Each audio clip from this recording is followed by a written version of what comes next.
I think it's Okay, we're live. Oh, good. Oh, mine still says off air. Mine says live. Oh, well, mine's just lame, apparently. That was our secret trick. You were not live. Yeah. Oh, now I'm live. Hey, hey. Good. Okay. Trying to make sure. See, Oh, this look is at where that.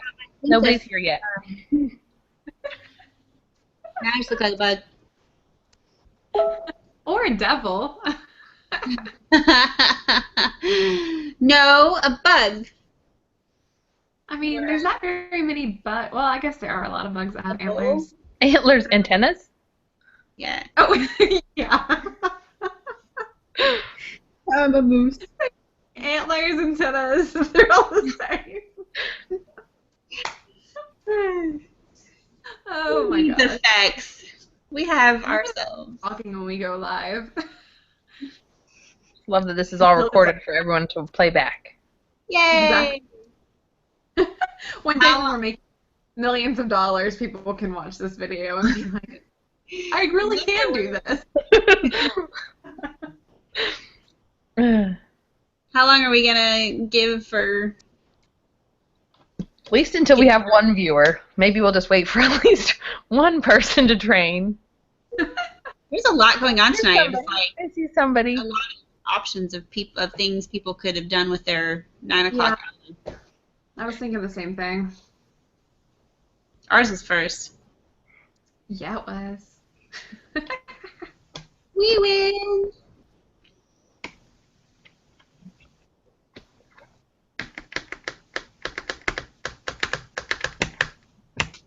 Maybe we should wait 3 more minutes. Okay. Cool. I'm good with that. That's fine. So anyways, I met a really nice girl at the pool last night, and I was really excited about that. And she has like 8 siblings, and one day she'll watch us back because she's going to be on our team. And no, she was really cool though. Good. What's her name? First name. It's Jessica. Actually, both of the girls that I met at the pool were named Jessica. Yeah? Jessica Kennedy. Jessica. Yep. I now have 3 Todds on my team. What's that about? Todd. God, that's a lot of men. I know. 3 I have like one man, my husband. It's all the man you need. Oh. Like back and forth, making your. Oh, Shanna says she's there. It's not counting her, but she's there. Okay, we got 5 people so far. Well, hi, Shanna. Okay, and Gabby says she's on the. Gabby McMillan says that she's on the Hangout too. Yeah. Don't leave me. So Excellent. maybe it's just not counting everybody, and we actually have people watching us being ridiculous. Should we start a chat and see if people will chat back? Yeah, let me see. Can you do that, or do I have to do it? I can try, I think. Group chat. Still learning this Google Hangouts business. Do you see it? I see it. Say hey. I said type hey. Type it. Not on text messaging, only on the comments. Comment in the comments. I'm hoping that Dr. Stan's call will also be recorded. Oh, y'all have to get off of Facebook. It's going to delay me again. Okay, well, I don't know if anyone can see the chat because they're not answering, but it says we have 7 people. Oh, good. It updated. So do you want to go ahead and get started? Yeah, let's do it. Hello, everyone. Welcome to our Google Hangouts. We forgot to say who was going to open, so I'll do it. Miranda! Tonight we're talking about 3 common pitfalls that we as distributors fall into. And we're going to break down those 3 things and, again, keep it really conversation style and short and to the point. And it's going to be awesome. So I think that the first thing we're talking about is posting, and I'm pretty sure Erin's talking about that. Okay, so the first pitfall that we're going to talk about is basically working your business inconsistently. And what this looks like would be when you are trying to work your business separate from your life instead of trying to integrate it. So when you're saying to yourself, I'm going to wait until this time to work it. I'm going to wait till Tuesday when I can post on Tuesday, or I can blitz on Tuesday, instead of just working it into your everyday life. And the problem with that is that you end up being very inconsistent. And when we're inconsistent, people notice. Even if you don't feel like people are watching you, people are watching you. People will watch you for months and months and months and never say a single word to you. But the second that you stop posting, someone's going to be like, hey, what happened? Are they not being successful in the business? Are they having issues? Whatever it is, they notice when you stop. So it's really important that we keep being consistent in our posting, in just talking about our business in general. So if that means blitzing, wearing your gear, any of that kind of stuff, it's really important to make it a priority to stay consistent and stay on track. Right? That's kind of what we talked about. Yeah, it's actually funny that I didn't even make the connection, but earlier today I was talking to my sister, and I mentioned someone's name, and she was like, yeah, what's going on with that person? And I'm like, I mean, not much. And we were just talking, and then she said, I mean, I don't ever see them work their business anymore. I didn't know they were still doing this. And I thought, wow, my sister, who has a distributor already, but she, obviously myself, but like she noticed somebody else that usually I thought she just scrolled right through that stuff. So somebody that I didn't even think would even take notice to something like that said, oh yeah, I noticed that like she never posts about the business anymore. It's always this and that. It seems like her head's in a million other places, but it's never about the business anymore. And so she said, I thought she quit. And I thought that was really interesting because the person definitely hasn't quit. So like you said, you never know. Yeah, I think we've all kind of talked about the idea of like when your mouth is open, your business is open, and we've also talked about the idea of not trying to separate your business life from your regular life, just integrate it all together, and that's what people notice too. You don't have to. That's why it's so hard for all of us to say how many hours did I actually work this week, and you have to kind of add up 10 minutes here, 10 minutes there, over and over again. It becomes a lot less stressful, I think, when you work it into your life and you don't set it up to be this thing where I have to work at this time only. Because while you're meeting your friend for coffee that has nothing to do with anything and you spend 3 seconds to mention the business, even if they're not interested, you put that bug in their ear, in the back of their mind, it's something they think about. You just never know where that's going to go. But you want to keep talking about it, and people know that you're passionate about it when you talk about it. Yeah. So what are some of the ways that you guys think you could remedy that? If you are having a hard time being consistent and integrating it into your life, what are some things that would help us fix that? One thing that I've been doing recently, because I just moved and my time zone is 3 hours different, and I'm overwhelmed with all the new normal and figuring out what that is I've had to set alarms on my phone, and that has been super helpful for me. Alarms of when to post, specifically about the business. That helps me know if I don't post by this time, then my East Coast people aren't going to see it. So I have to stick with those alarms. It's been really, really helpful. What about you, Miranda? I think keeping it simple is something that I had to teach myself to do, because for a long time I tried to do the business page, and then I've tried to do it multiple different ways. I'm going to post about business here and or do a business page and just different things where I thought that it would make it easier for me to have a life here, have a business here, and I'm kind of putting them all together, right? And I ended up making it way too complicated. So just having, like you said, like posting about your life and integrating the business into your life makes it a lot simpler. And once I kind of got my head around that and thought, like, well, what am I doing right now? First realizing that I had something to say about my life and it wasn't all business posts. And then turning it into a business post when it was really, it's like an undercover business post, made it more thoughtful and made it easier and simpler, and has overall helped me be more consistent when I do it. Yeah. And like you mentioned, you kind of sneakily mentioned the business in your posts. We had a girl on our team who posted about just being really tired.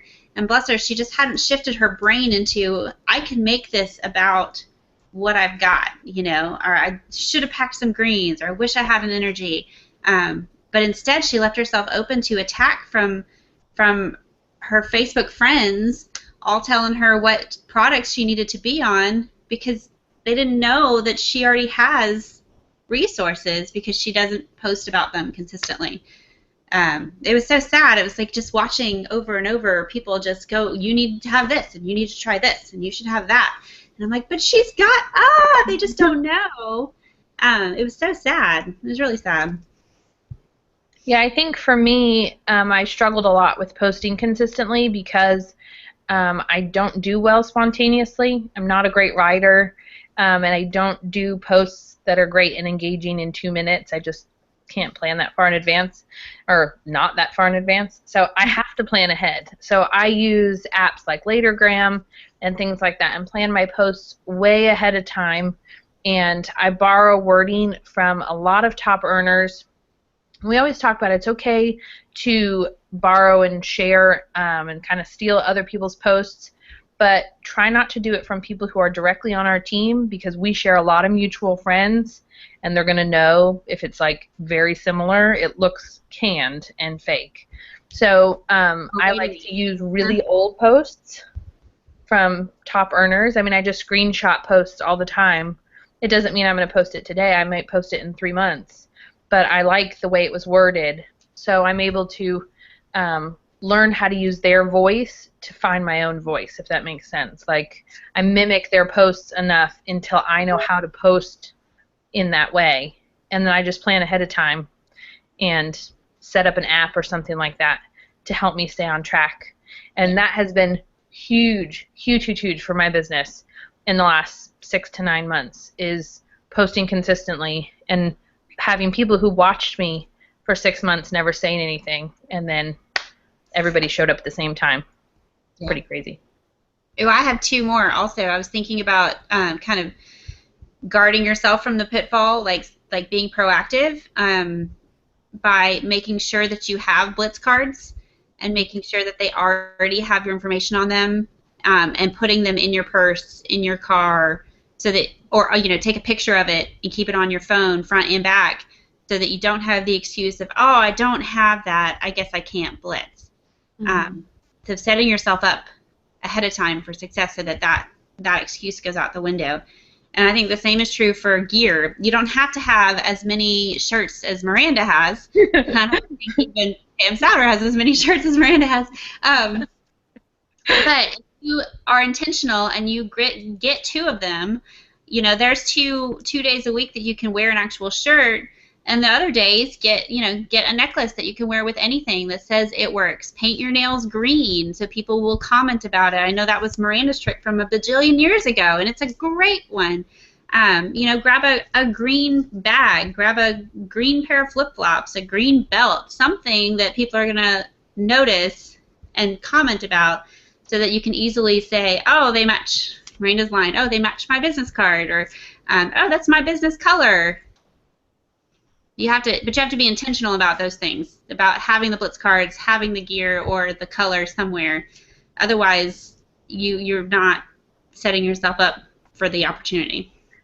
What do you guys think about the importance of having accountability partners to keep you in check? I want to piggyback off of what Allison said, and when you buy something green too, you can always use that as posting, another sneaky little post about your business, because you're like, oh, I'm collecting so much green these days, or like green flip-flops because I'm rocking my business today. You know, like you never know, and then people are like, oh, wait, what's her business? Does it have to do with flip-flops? And then you're like, no, it works. You know, it's just another way in the door. But I also have a big announcement that if everybody hasn't seen, don't look like that, Allison. You're like, Shake wait, the what? cup! Shake the cup! Shake the cup. Okay. I shake the fat liners.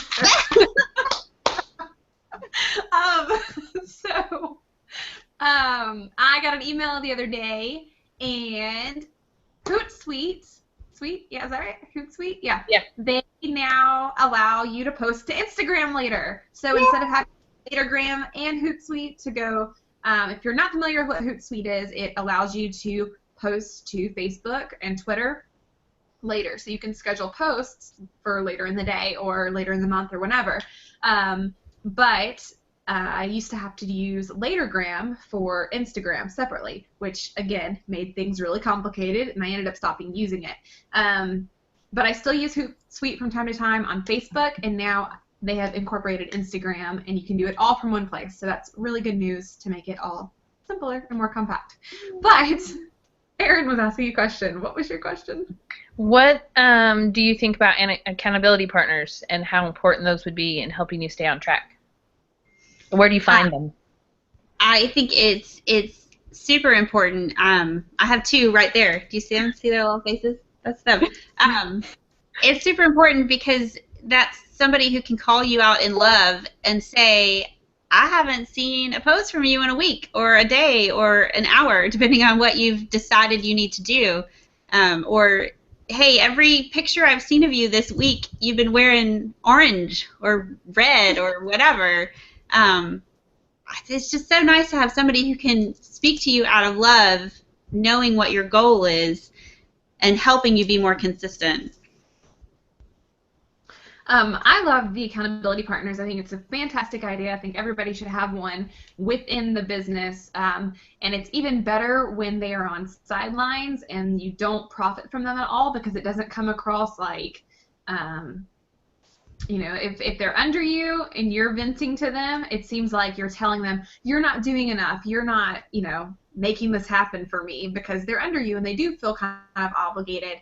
And it's great to be close to those people, but not to really look at them as accountability partners. When you're on sidelines and there's literally no profit from each other, then it kind of takes that pressure off to where, I don't know, you just can be complete, like, full disclosure with each person.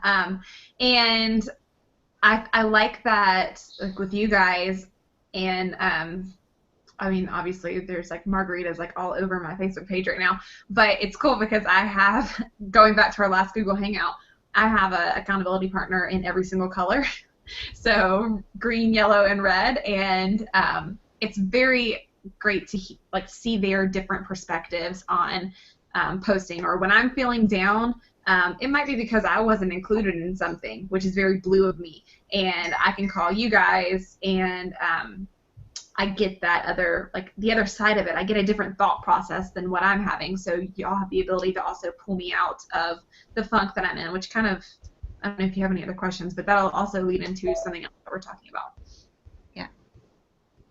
Yeah, I think we should Erin, move to the next topic. What do you think about having accountability partners? What do I think? Yeah, about consistency. I think it's great because it's really important to me that someone can hold me accountable when things start going poorly, because, you know, in this business it goes up really fast and it goes down really fast, and maybe you make a post and 5 people respond and you're like, yes, best day ever, and then you make a post and nobody likes it at all, and you think, why is this happening? What am I doing wrong? And so it's great to have someone else's perspective that says you were posting at the wrong time, or maybe it's because you worded it like this, or maybe it's just a total fluke and you're fine, keep going, or whatever it is. But having somebody else to talk to is huge, huge, huge, huge. Yeah. So speaking of wording, did you like that? Did you see the transition? Ooh, nice.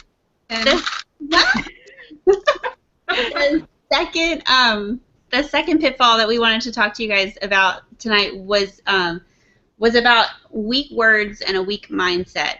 It is so easy for us especially yellow people, but just I think people in a non-traditional form of business in general, it's so easy to be so worried about what others are thinking of you that you come across as really weak, and people aren't going to respect that.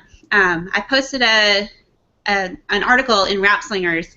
Gosh, it was a while ago now, and I think we probably have like a bajillion new distributors since then, since they did that BOGO kit and all. But the post was about the word just specifically. They called it a child word. The examples are things like, I just wanted to check in, ... was just wondering if you decided, ... if you could just give me an answer, ... I'm just following up on ... And they said it's especially, in the research that the author did, it's especially prevalent among women. And we have a majority of women in this business. So it's so sad. And the words that she used to describe the word just, she talked about it being a permission word, a warm-up to a request, an apology for interrupting, a shy knock on a door before asking, can I get something that I need from you? She talked about it being a child word, and it's not polite. We think, oh, if I can use the word just or whatever weak word you're using, you think that you come across as a polite person, respecting the other person's time. But it's not about being polite, and instead it's like a subtle way to put yourself down or making them more important than you. And I think that's so sad, because what we're doing is really important. It's important to ourselves and our families and the goals and dreams that we already have. It's also important to the people whose lives could change by using Greens and Vital for 6 months, or by joining the business and all of a sudden being able to pay that bill or bring their husband home from the second job. So when we use weak words or a weak mindset, we're not allowing those people that opportunity anymore, and that's awful. There was something that the pastor said in the church service I went to this morning, and he was talking about healing and when you feel found, and how you have a choice once you get there. You can either make the healing or the feeling of being found or having a problem solved be the end of the pain, or you can make it the beginning of your purpose. And I thought that was so applicable to us with this topic, because like, hey, I've got this now. That can either be, hooray, I can pay my own bills, or it can be, hooray, I have this new thing, and I know it will help this other person. So when you give yourself that purpose, then it really is convicting to take those weak words out, because you're just hurting your business and you're hurting other people. Some other disempowering words, things like struggle, judgment, hard, need, want, problem, issue, try, maybe, I guess, I don't care, whatever. And a lot of those don't come up as much in our business as others, but I think when we're thinking about posting too, using those words, it's weak, it's disempowering, and there's other options. So you can go back over before you hit submit and think, how can I replace this and make it seem stronger? Words like choose, explore, can, could, prefer, desire, attract, create, select, stimulating, interesting, opportunity, idea, things that are more positive and make people drawn to it. And it's the same when you're thinking about your whole mindset in general. So a weak mindset is focused on the problems, and instead of being focused on the outcomes. And so there's like this little chart that Eric's letting me use. Can you see that if I hold it right there? Yes. Yeah? Yes. Okay. So if you look on this side, the problem, when you're focused on the problem, your anxiety leads to a reaction that pulls people towards the problems, and they're only thinking about what's wrong, which fuels anxiety, which leads to reactions that pull people towards the problem. It's just that cycle. But if you're focused on outcomes, then those outcomes or aspirations fuel desires and passions, which lead to proactive behavior, which pulls people towards desires and passions, which aspirations, which fuels desire and passion, which leads to proactive behavior. So it's really just about shifting your mindset of not being weak, of not putting yourself down, of not thinking that this is any different than a real business. When you paid $99, that didn't make it not a business. That just made it a dang good deal, right? Right? Yeah. It's a dang good deal. But I think a lot of us, especially yellow people, tend to want to not put ourselves as something big and important. We want other people to be more important than us. But when we're doing it this way, then it's not making those other people important at all because we're not helping them. Does that make sense? I think that, sorry, I don't mean to interrupt you, but I think that subconsciously or consciously, people are drawn to strength. And it's the same thing about being attracted to positive people. If someone's looking to get in the business or looking to have someone help change their life, they're looking for someone who seems like they know what's happening and what's going on.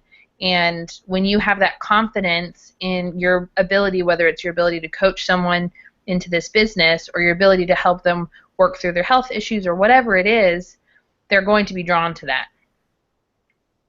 Yeah. So do you guys have examples of times when you caught yourself having a weak mindset or using weak words? Oh, I use just all the time before you posted that post. I was like, ooh, that's me. Bad. That is so telling. I did the same thing. That just article, it's like one that I need to read every month because every time I read it, it just reinforces it in my head to not say it. And now I notice every time I use the word just. But when I'm specifically writing to customers, it pops in my head, and I'm like, okay, how can I get around this? Because it does. You think you're sounding polite, or you think you're coming off less aggressive. And that's how I always viewed it. But the truth of the matter was, if it's making me look like, can I just come in for a second? And that's not how I want to be perceived. But I think the biggest just word for me was like the phrase, let me know. And I don't know where that post is on Slingers. It's way down in the bottom somewhere. But, sorry, my birth control is going off.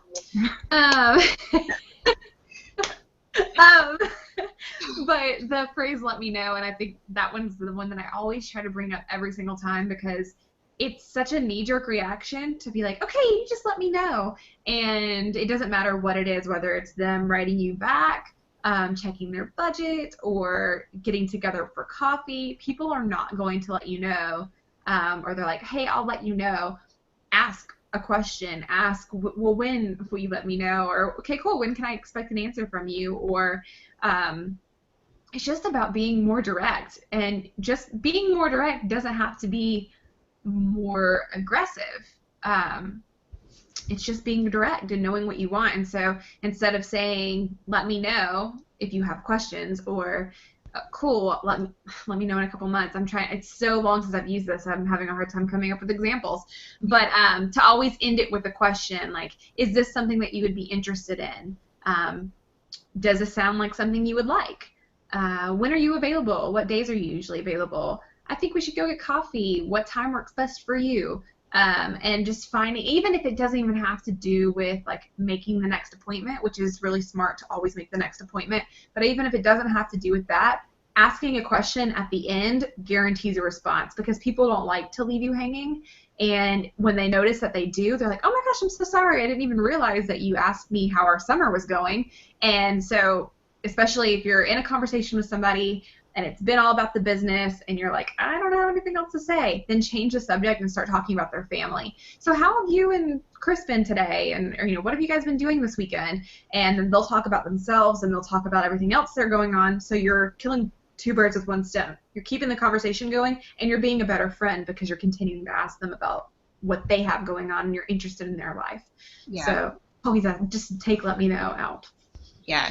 I had a Facebook friend who's in a different work-at-home business, and I felt so bad for her today. It was like, oh, no, she needs to watch this because she posted about her business, and she literally put in the status before the picture, this is just my daily post about my business. Like, no, you don't have to apologize.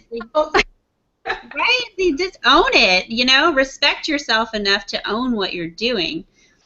So, ways to fix these. How do we fix them? How do we pull ourselves out of the pit of being weak? I think for me the best I was telling you guys earlier, being weak-minded is for me one of the hardest things to overcome because like words you can fix, you can find a way around the words, but for some reason when you're weak-minded and you're thinking to yourself, I can't listen, I can't do this, like it's not going to work for me. That's totally in your head, and it's sometimes really hard to pull yourself out of that. And for me, like I have to be inspired by something. No amount of motivation of someone like cheering me on necessarily is going to pull me out. I need some inspiration. And so for me, I like to get on, well, one, I like to either get to an event or I like to get on one of the corporate calls because they are like mini events for me. They're events that happen in my head. And I get to hear people's stories, and those inspire me. Hearing people that have had a hard time and they've, maybe they were in the exact same position that I was in, and then all of a sudden it started working for them, and whatever it did, they stopped being weak-minded and they went to the top, and that stuff inspires me. So the calls are huge for me. Yeah, I think Rebecca Odell posted about that in the Rap Slingers page just today about getting on the Sunday call, setting an alarm for yourself to get on the Sunday call so that you can let our corporate team fill you up and give you that confidence. I know, Erin, when we talked about this the other day, one thing we also talked about that I think you could really speak to is arming yourself with knowledge about what we have. Can you talk about that?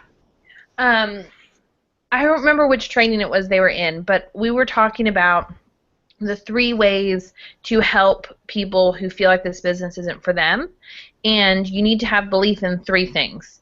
And the first is the belief in our products, and the belief that our products do what they say they do, and they really are as amazing as we always talk about, right? If you don't believe that we really have this product that's so fantastic to offer, people can feel that, and it mentally wrecks your whole business. And the second thing is believing in our company and believing that corporate has the best comp plan for us, they have the best future plan for us, they have these amazing bonuses and these amazing things set up to help us be successful and why we're such a great company.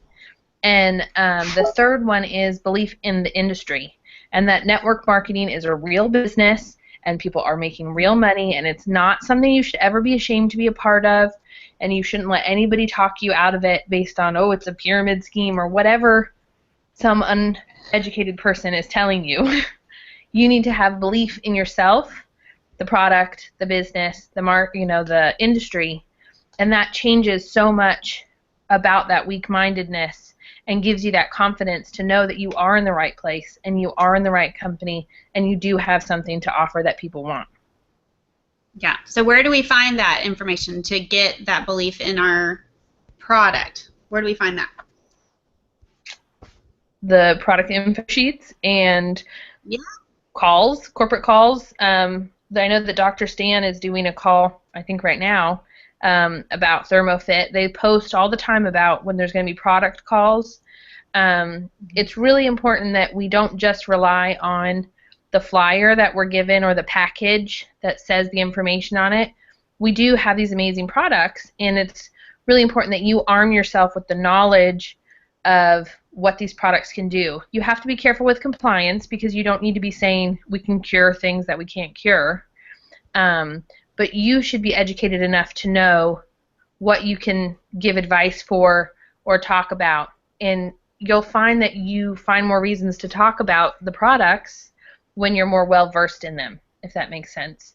If you know that this one product has helped so many women with PCOS, I mean, I don't know if you've ever heard Dora talk about estro rhythm and how amazing it is.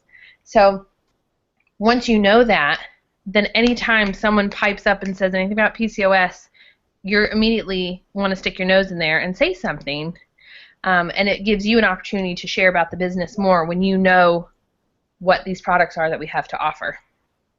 Awesome. And so the same is true for the business and the industry too. I mean, all we have to do is actually look at the comp plan. You don't have to read it cover to cover every day, but it's got a table of contents. We know how to use those, right? So use the comp plan, use the product info sheets, use the My Product Coach. It's not called that anymore. Productcoach.itworks.com. It works you in our eSuite, right? We've got tools to arm ourselves.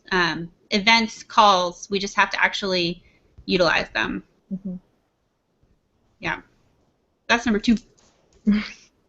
Awesome. Number 3 is talking about sticking it out and not making quitting an option. And so, believe it or not, I actually did some research today. And I'm very proud of myself. And okay, so I found an article on Forbes, and this is kind of double-sided because a lot of the articles, it's talking about quitting, obviously, because that's what I'm talking about. And it was double-sided because some of the articles were really praising people quitting their jobs, which I know sounds kind of odd. And then the Forbes article was just kind of stating the facts about it. But it said that 2 million people up and quit their job every single month. And we're not talking about getting let go. We're just talking about, I'm out of here. See you guys later. I'm not dealing with this anymore. And so the positive aspect to that was that it's been happening, I think, since February. Like February to April, the numbers were incredibly high of people just, I'm walking out on this job and I'm not going to work here anymore, with absolute certainty that they would be able to find another job. So they were saying the good part about that is that our economy is going in the right direction again, and it's been a long time since people have wanted to step away from their job and had the confidence that they could find something else. So it says something really good about the economy. It also says something about people wanting to return to the American dream of being an entrepreneur. So I think that is positive that people are looking at quitting their 9-to-5s and possibly pursuing their own business, because that's what we do. We have our own business. Did we lose Erin? Nope, I'm here. Okay, cool.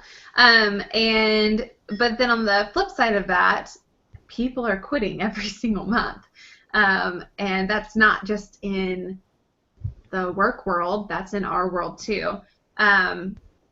First of all, here's part of, like, in the work world, what the Forbes article said. It said that the reasons they're quitting is because they don't like their boss, they have a lack of empowerment, internal politics, a lack of recognition, and then they added a 5th that said they don't trust corporations. And so I think that we can look at those and also see the same thing for our business as well.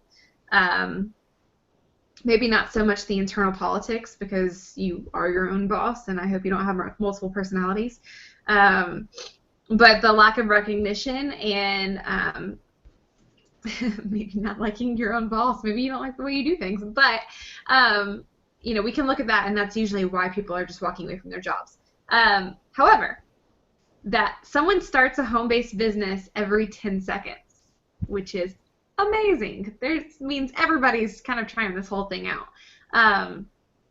And the MLM success rates and dropout rates in the first year of operation, a minimum of 50% of representatives drop out. That is massive, because you have to think, if let's say 100 people join the business, they join It Works, and then within the first year, 50%'s dropped out. Okay, well, 50 people are gone. So now you have a 50% more chance of succeeding in this business because you stuck out the first year when the other 50 people did not. After 5 years of operation, a minimum of 90% of representatives have left the company. How long have you been in, Allison? Over 3.5. I'm in between 3.5 and 4. Okay, I've been in for almost 3.5 years as well. Well, 1.5 for me. Okay, and 1.5. So already, like, we're beating the odds of those people. And, like, I know that you guys aren't planning on going anywhere anytime soon. So that just shows if you're sticking it out, like, you're doing more than a lot of people will even do just by staying around. And I mean, you can't just stay here. Like we talked about posting consistently. You can't just stay here and every once in a while be like, oh, hey, by the way, I still do this. When you're posting consistently, then people are going to remember that you do it. But the next thing you know, like I have people all the time who have quit, and then all of a sudden they're like, hey, I have somebody that wants It Works stuff. I think my cousin quit like over a year ago, and she texted me the other day and said, one of my coworkers asked me if I still sell It Works. So I'm referring her to you. That could have been her customer, but she stopped being consistent and decided to stop doing this. By year 10, it says that usually only the people that are at the top haven't dropped out, making it safe to say that at least 95% of representatives have dropped out.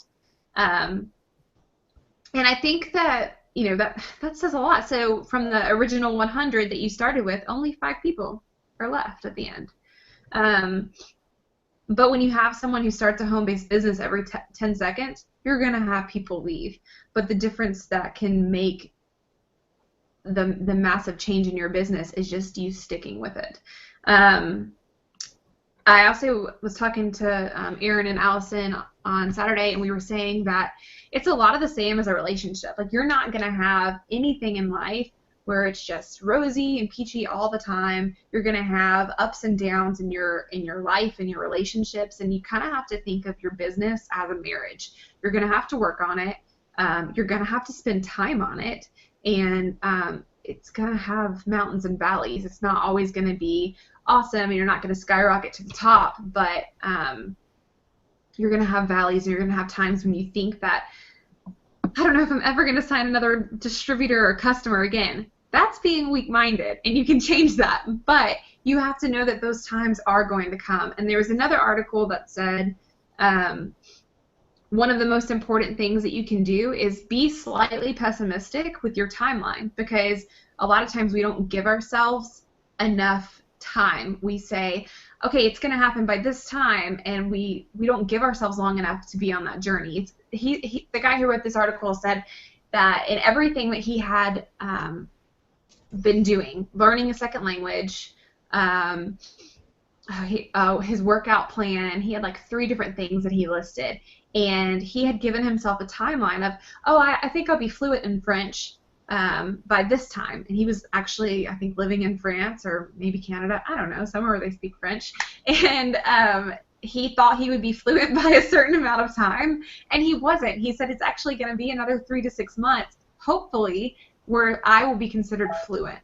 And he said, so you might want to add some pessimism to your timeline of things. And he said, quoting him, perhaps most importantly, being patient with the deadline allows you to enjoy the path getting there instead of being irritated when you stop seeing success. You'll view the plateaus as just another stretch of the long road that you originally committed to.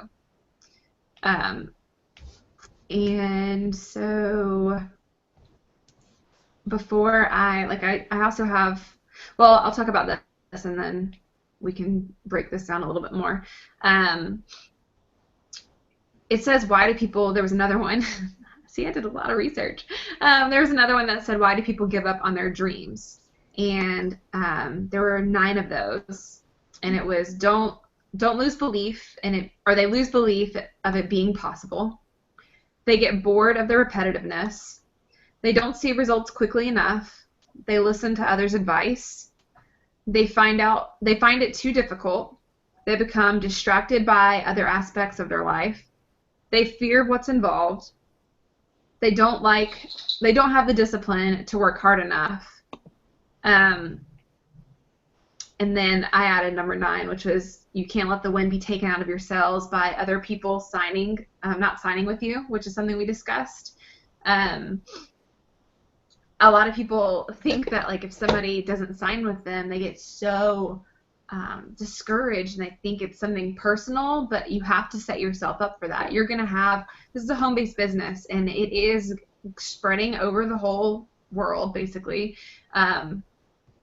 And you're going to have someone that you know that also knows someone else that sells this, and they're going to be loyal customers that sign up under somebody else, or they might be your loyal customers that end up becoming a distributor with someone else, and you have to be okay that that's going to happen. And honestly, if your mind and your heart's in the right place about this business, you'll be excited for them either way, because if you truly want to see life change and that's what you're telling people, you shouldn't be in this just for yourself. You should be in it to grow a team and help their lives as well. And to have, you know, somebody else join under someone else, it's like, okay, be excited and be happy for them that they've actually made a step in the right direction to help their family and their future. That doesn't mean that you have to give them exclusive coaching. It doesn't mean that, you know, you have to like every single status that they put up, but you can still support them and be their cheerleader. So before I talk about some of the things that you can do to get yourself out of the quitting mindset, do y'all have anything that you want to add about being a quitter? I just think you just have to take it off the table, like, as not an option. I mean, when people talk about when you get married, just don't even make divorce an option. So don't tell yourself that if this doesn't work out in 3 months, or if I don't get that Ruby bonus, or if I can't reach Diamond by this time, I'm going to quit. Because, I mean, I know you just gave like a million statistics that say it's not about the short term. It's about the long term. And, you know, I know that I've heard them say before, like, if it took you 3 to 5 years in this business to reach the point where you're making $10,000 a month, would that be worth it? Heck yeah, it would be. I mean, it would be beautiful if you could do it in 6, but if it took you 3 years, that's still way better than whatever job you have at your current job. They're not going to promote you that quickly in that amount of time to give you that opportunity. So know that everybody is not ready at the same time you are. So just because everybody doesn't jump on board with you in the first 30 days of your business does not mean they're not going to be ready in 3 months, 6 months, 9 months, 1 year. You just have to keep doing what you're doing and take quitting off the table, period. And it'll work. I totally agree. It took me a really long time to get to executive, that second level on the compensation plan. I think, I don't know the exact amount of time, but I really think it was like 2 years. It took me like 2 years, maybe a little over 2 years to get to executive. And I was at a time when our team was growing very, very quickly, and I kept seeing all these other people just zooming by, and it was there, like, what am I doing? I'm not, but it turned out that I just wasn't giving it my all. I wasn't being consistent. I didn't have the positive mindset. I didn't have accountability. I was making excuses all over the place for myself. So when I kind of slapped myself in the face and buckled down and actually tried to promote instead of waiting for promotion to happen, that's when it happened, and it went rather quickly. So being in it for 2 years without a single promotion, it was hard. It was really hard. But when I shifted my why, I made it less about me and more about other people, and I pointed fingers at myself, and I got people to help me and to hold me accountable, and that made all the difference in the world. But you really do kind of have to have blinders on, like, celebrate success over here, but also celebrate your own successes, no matter how small you think they are. Getting a customer, getting one distributor, getting your $120 product credit, you know, all of those. Celebrate, so that you can build that confidence in yourself. Yeah, I think another thing that people that kind of, I guess they convince themselves that it's okay to quit because I think they tell themselves that this is a hobby. They don't necessarily look at it as a business. And we were also talking about how all 3 of our dads are actually entrepreneurs, and my dad has been in business for 9 years, and this was the first year that he was profitable in his business. Now, granted, he had made money. He was profitable from day one, but when you look at it, because if you look at him as the business, then yes, there was profit there. But when you look at it on a grand scale and you see, okay, he got a paycheck every single month or every single pay week that year, and the property taxes, like everything was paid on time, and there's like oh my gosh, we're so blessed to be in a company with such little overhead, but there's so many aspects to traditional business that we forget about. And so when you look at the grand scheme of things, it's really hard to be in profit, and to know that it took 9 years for him to say, we had a great year last year, we were in profit all year. That's crazy, because I don't know a whole lot of people that would stick out a business like this if it was along the same lines. Yeah, my daddy was in sales his whole career.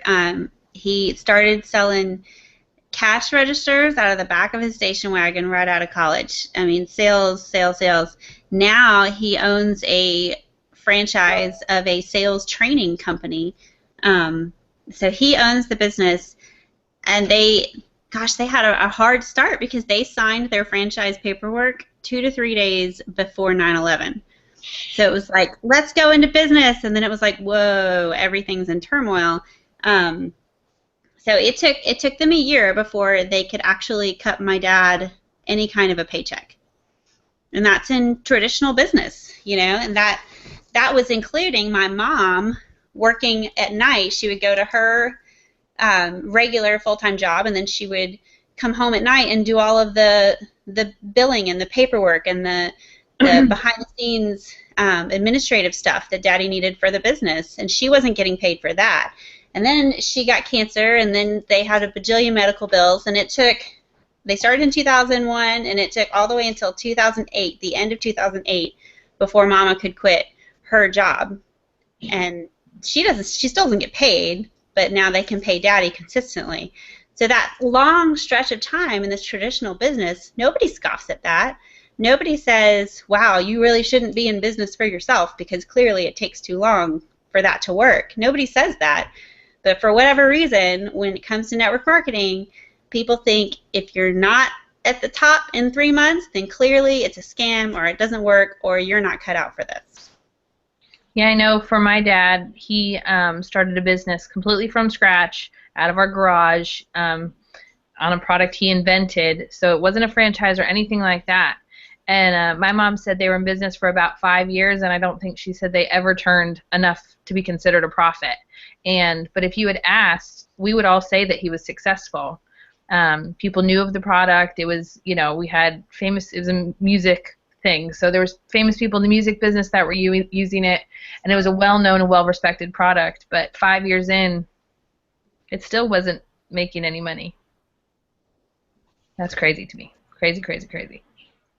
So yeah, I think it's important though to know why why is it that we see things that way. And when I was looking for the relationship parallel, I saw that it said that we care more about instant gratification than anything else. And again, this is coming from a relationship article, but it applies to our business at the same time.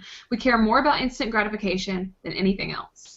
We are egocentric. I mean, think about it. We're always posting things about ourselves. We want everything done our way. You can customize almost everything. We can customize our phone cases, our iPads, not Facebook, but like MySpace. Think about MySpace. You can customize everything about that. Your Bible app, you can customize now. So you can customize whatever. And then at the same time, we also live in a fantasy land and think that it's just all going to be rosy. And so we trick ourselves into thinking that there's this perfection that we can just achieve. And it's not that way. And we need to be a little bit more realistic and realize that it's not all about us all the time. But when, let me see if I can get to the other part. Okay, so then I found this, and it said, here are 16 ways that you can pull yourself out of this and really kind of almost start over, but get back on track when you feel like you're drifting away. So this also goes with the being weak-minded. But have one goal. That's pretty simple. Find inspiration, get excited, build anticipation, post your goal, not on social media, like post it somewhere where you're going to see it. So just like us having like a dream board or something like that, post your goal for you to see. Commit publicly, that would be posting it on social media or something, or telling your accountability partners. Think about it daily, get support, realize that there's an ebb and a flow, stick with it, start small, and we mean like really small. And with that one, it said maybe it takes like maybe just doing something for 2 minutes a day and slowly building off of it from there. And build on small success, celebrate those small successes, read about it daily, personal development is huge, call for help when your motivation ebbs, think about all the benefits, not the possibilities, which is what we said about what Allison said, be focused more on the outcome, not on the problem, and squash negative thoughts and replace them with positive ones. So quitting's not an option. Just get out there, take that out of your head, and know that just by sticking it out, like, you're going to be so much more successful. And it builds trust with your customers and your potential distributors too when they see you doing something. If they see you jumping from doing this to doing this to doing this, they're like, oh, this person doesn't even know what they want. They trust you more as a business person when you stick with something and you actually do believe in what you're doing. And that's really, really important if you're going to be in sales, because I mean, come on. Every like salesman that you see on TV usually is like the slick talking person, and really, you don't have to be that way. You shouldn't be that way. You should be just honest and love what you do and be trustworthy. That's great. I think a theme across all three pitfalls is having support somewhere, an accountability partner, people around you, sidelines that you can go to. That was so important for all three of those. Yeah. Oh, and then there was one more other thing that I wanted to talk about, which was I always come back to this video, and y'all both know the Joel Dunn video that I love, where he talks about so many, starts with one, where he talks about so many different statistics from the Direct Selling Association. And the first one that he starts out with was that before people quit in this business, they usually sign up 0.5 of a person. And he was like, I don't really know how you get 0.5 of a person. Well, maybe 0.5 of a person is just telling someone about it. So you've got all these people who join with you at the same time every 10 seconds, and they're all joining, and they're telling people about it, but then they're quitting. Within their first year, they're quitting. A lot of people within their first 3 months. So you have all these seeds planted that no one's there to harvest. So you can be that one just by sticking it out to harvest all of those 0.5s. So to me, that's motivation to go out and get them and start collecting some more 10-seconders. 10-seconders. That could have blew my mind. Every 10 seconds, y'all. That's crazy. Yeah.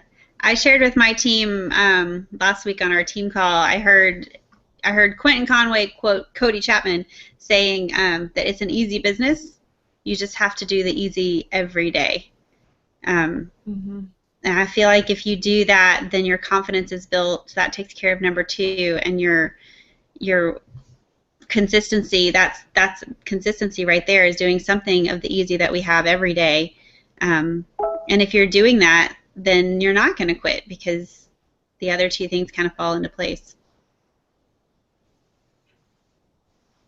I don't have anything else to add to that. That's all great. We can be done, right? Yeah, that was longer than we anticipated, but that's okay. It was good. Good information. Yeah. Yes, very good. Oh, I love doing these. Me too. Mostly because I can see your faces. I know, the sun hit the screen a second ago, and I was like, uh-oh, it's right there. There's sun still. There, y'all, it's only 7:01. Gotta go get me some dinner. Bedtime. Totally bedtime. Well, I guess we should thank everybody who watched live, and thank everybody who's watching the recording. Thank you, guys. Yeah. And if everybody still likes it, we can do another one of these for September. Yes, that sounds great. It's good for me, so even if we're only talking to the three of us, I enjoy doing it, and it helps me. And I even took some notes tonight, so. Yay! Okay, so we'll post it. We'll post the recording, right? The recording link. Yeah, it should record. I mean, it should automatically give me a link. Cool. And we'll post that. And hooray! Yay! Happy Sunday. All right. Good night, everyone.